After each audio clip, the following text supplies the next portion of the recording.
Sir, Cadet Nehemiah Van, Charlie Company, 4th Regiment, Go Cowboys. It is currently 4:06 in the morning. We are going to rip this brief. It's going to be under 12 minutes. All right. Sir, Class Cadet Nehemiah Van, this is my paragraph 1B brief on Operation BOBCAT Lightning.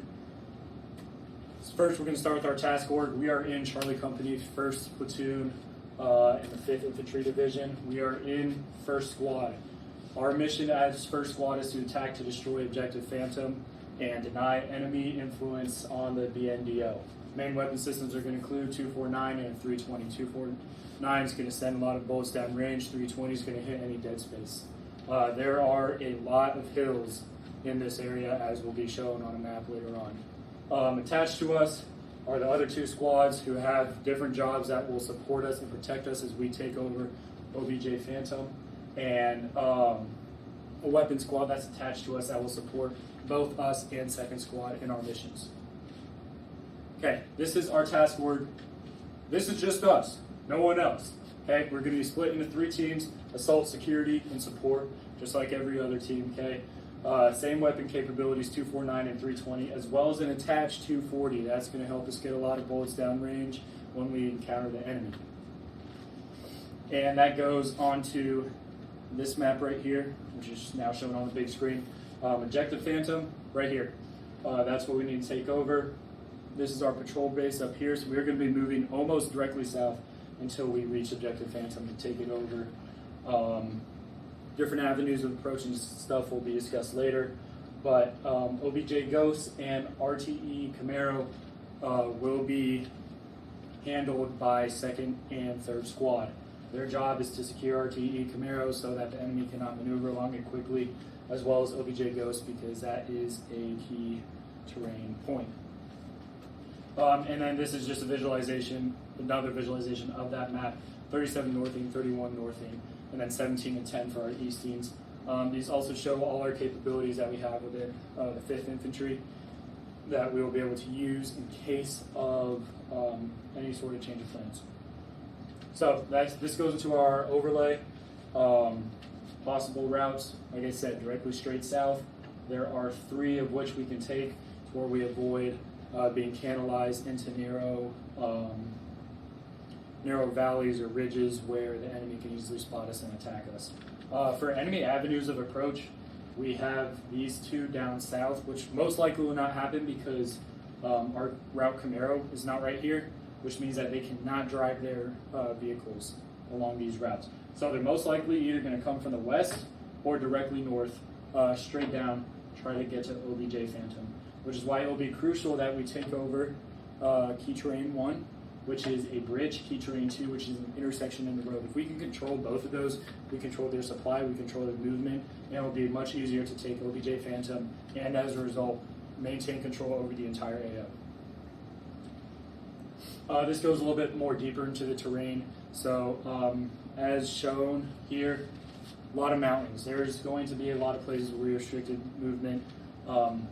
Most likely routes will have to be along roads or in areas where we are able to have wider mobility corridors, so we're not being canalized and targeted by enemies at the wrong time.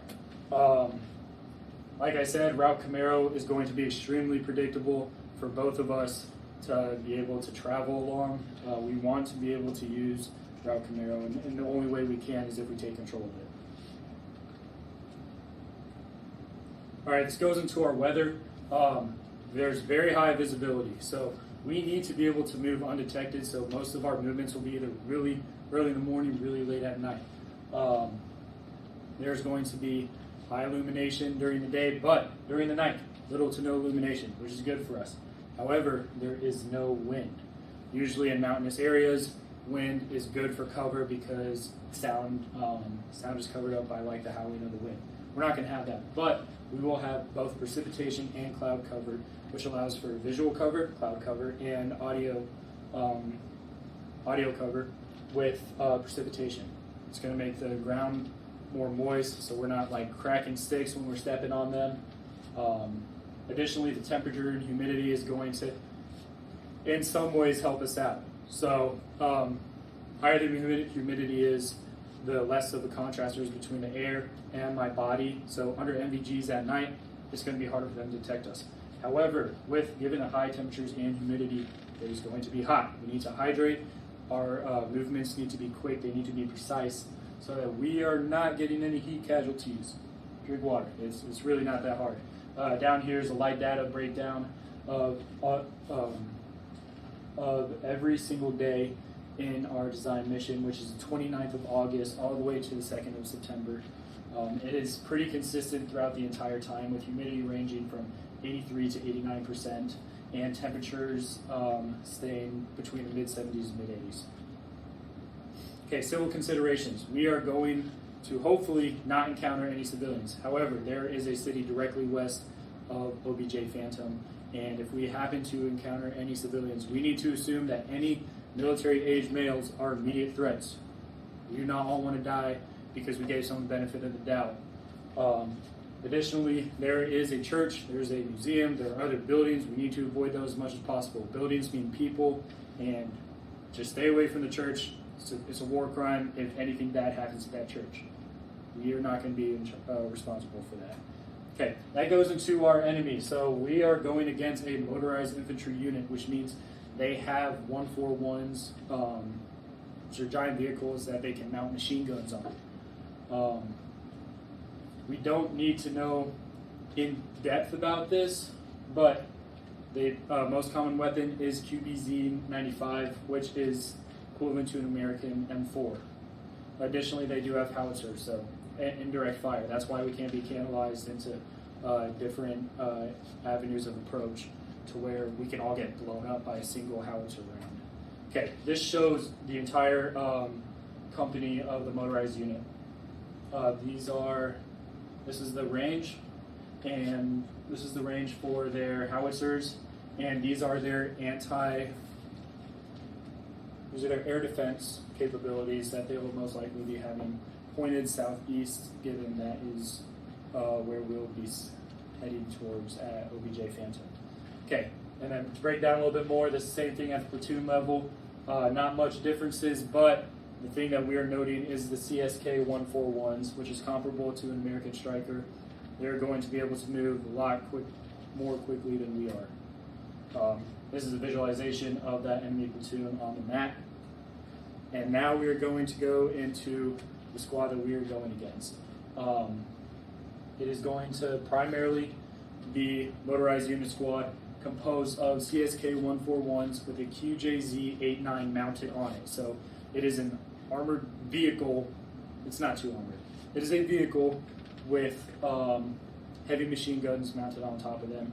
Their range is up to 1,000 meters. We need to anticipate that they're going to be pointing those down the roads that we are that they expect us to take, which is Route Camaro, and we need to avoid those until we gain control in Route Camaro.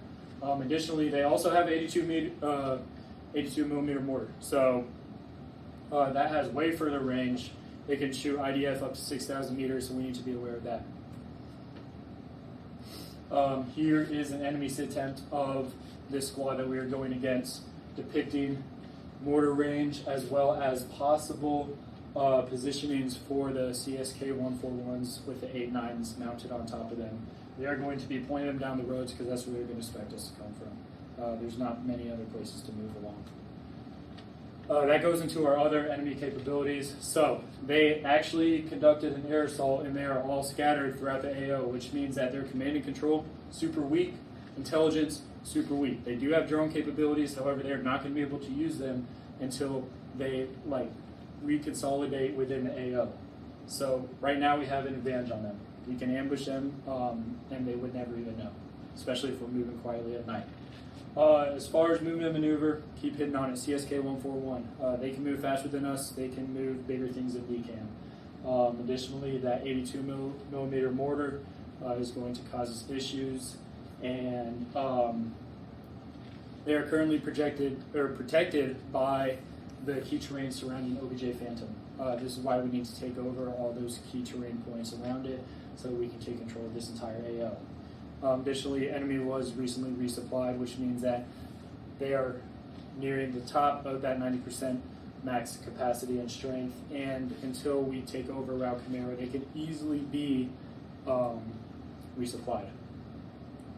Okay, this goes into our MLCOA, which basically says that the enemy is just trying to prevent us from getting into this AO. And if they can stop us from taking it over, they've won. So we need to not let that happen. And finally, intent of our HQ, which includes 1 level up and 2 levels up. So the mission statement in 1 level up is 1st Platoon, Charlie Company, 1-5 Infantry, disturbs enemy forces in AO RON no later than 30/2200 August 24. IOT deny enemy influence on the BNME.